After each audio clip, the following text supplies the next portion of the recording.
Hello বন্ধুরা, hello. আজকে আমি নতুন আজকে আমি প্রথম আমার লাইফে ইউটিউব চ্যানেল খুলে তোমাদের সামনে আসছি। ঠিকঠাকভাবে কথা বলতে পারছি না। যদি কোনো ভুল করে ভুল কিছু বলি তো আমাকে মাফ করবে। আমি এখন থেকে চেষ্টা করব রেগুলার না হলেও মানে 2 দিন পর পর হলেও চ্যাপ্টার ওয়াইজ ক্লাস নেওয়ার চেষ্টা করব। আর basic to advance chapter wise প্রত্যেকটা চ্যাপ্টার ম্যাথের, রিজনিং এর প্রত্যেকটা চ্যাপ্টারেই আমি করাবো। তো আমি সামনে যেহেতু রেলের পরীক্ষা থাকবে, ডাব্লিউবিপি, কেপি, এসআই, এবার group D, central government, state government পরীক্ষা তো থাকেই। তো আমি চাই তোমাদের ক্লাস করাতে।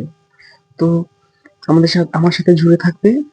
আর জাস্ট লাইক দিয়ে, আর যদি কোথাও যদি কোনো প্রবলেম হয় কমেন্ট করে জানাবে, আর সাবস্ক্রাইব করে রাখবে। আর আমার ক্লাসগুলো দেখবে, যদি কোথাও কোনো প্রবলেম হয় আমাকে কমেন্ট করে বলবে যে এই জায়গাটা আমি বুঝতে পারিনি। আর কোনো স্যার ফার কোনো কিছু নয়, জাস্ট বন্ধু হিসেবে বলবে, তাহলে খুবই ভালো হবে। ঠিক আছে?